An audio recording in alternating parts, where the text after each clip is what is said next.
Good morning. This morning, I'd like to talk about something I'm calling the fear generation. This seems to be the situation that we're in right now. Everybody's fearful. Everything is dangerous. The world is not a safe place. The universe has scary aliens waiting to attack us and take over. Pretty much anything the imagination can come up with immediately jumps into the belief system. The belief system, as I said in a prior video, is really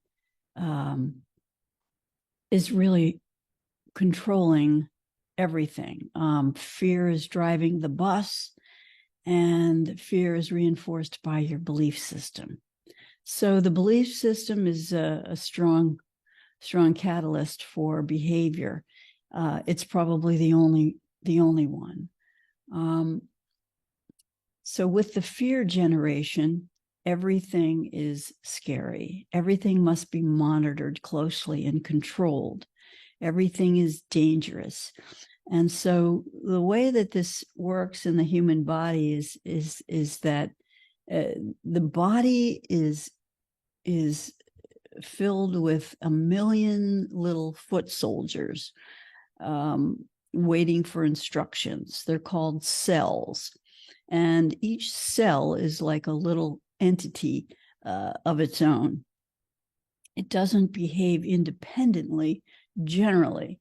It works together in mass. And so when the little foot soldiers are waiting for instructions, and the instructions are danger, danger, you could die at any minute. Well, guess what? You really could die at any minute because you've given the foot soldiers the instructions, their marching orders, if you will. So when you tell them nothing is safe, you could die of a disease at any time just by sneezing or looking at someone, shaking their hand, touching something, whatever.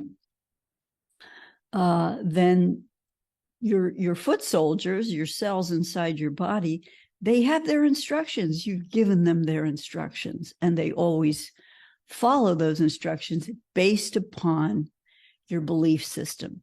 If your belief system is strong enough, it can overcome any bad information.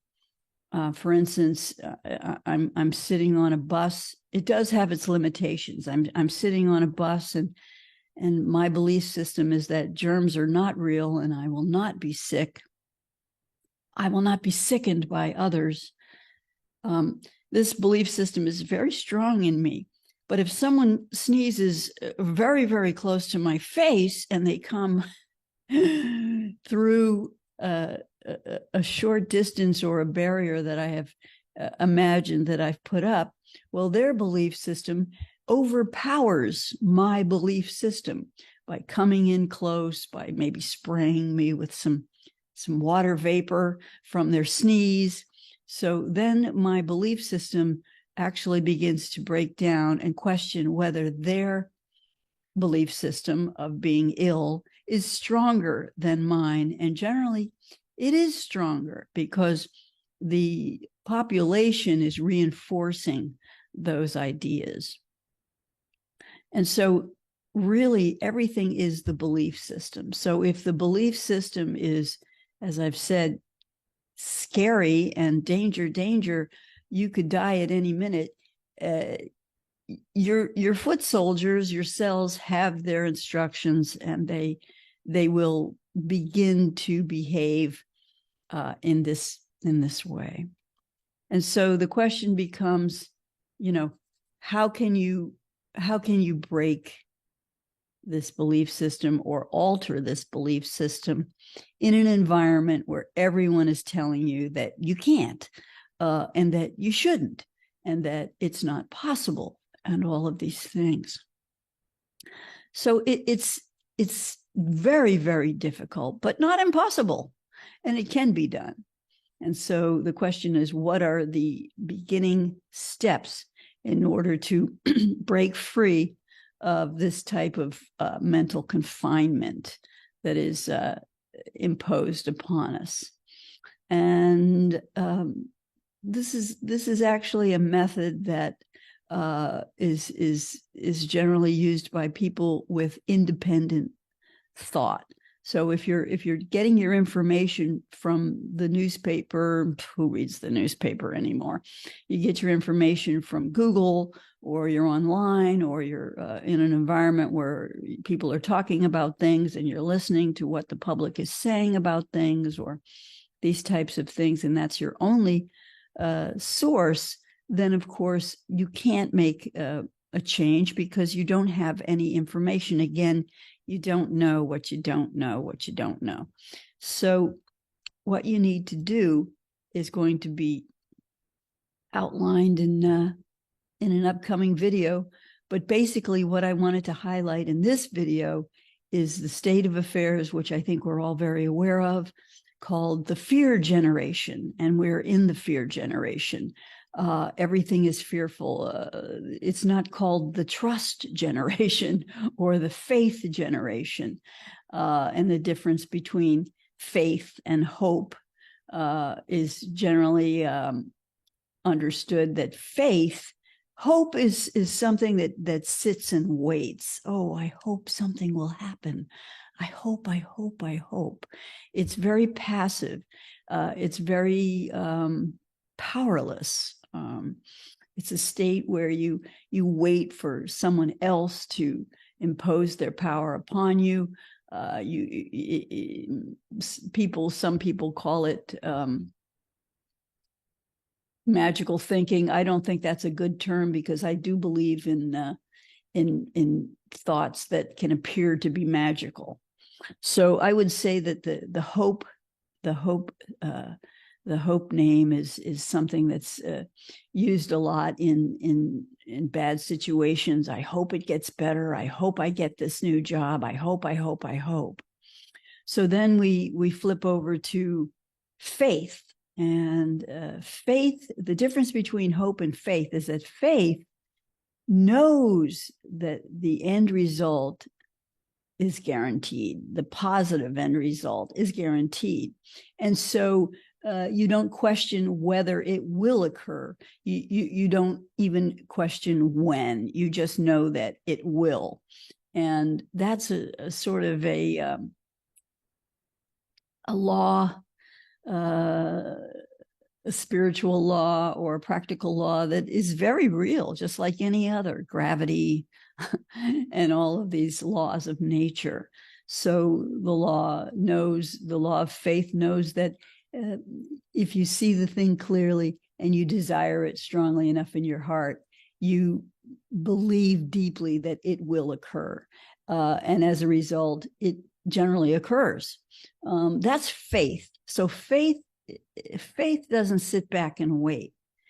Faith gets up and gets going and starts moving one foot in front of the other towards your goal, because you already know, you have faith.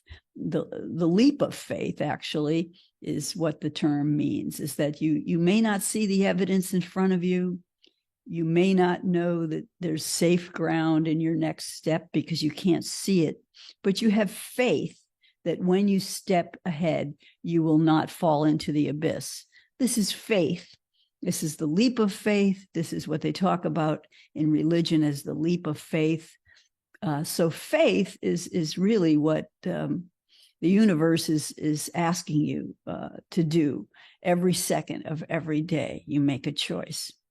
And so if you utilize this very powerful tool called faith and you really use it, in other words, you move towards whatever you want to do with good intent and knowing that it will happen for you. If it was meant to be, what do I mean by meant to be?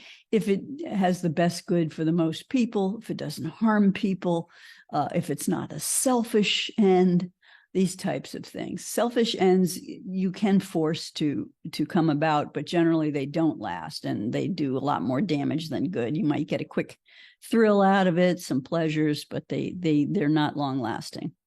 So faith is really what you're aiming for. And it's not hard to do. You just think about what you really want with good intentions that help the most people, and you just keep walking towards it until you get there. But hope is a very weak and passive structure that really shouldn't be utilized. You might use hope in order to get to faith. In other words, you hope that you can have faith, but hope really, just like meditation, really can't take you anywhere. It can't take you very far. So it doesn't have a lot of practical uses, which is what this video series is all about. Practical ways in order to change your reality and get the most out of what you're wanting. So that's where I'll wrap it up today with the fear generation and how it is perpetuated on a daily basis based on nothing really. So I'll wrap it up there, and I'll let you think about that, and we'll carry on in the next video.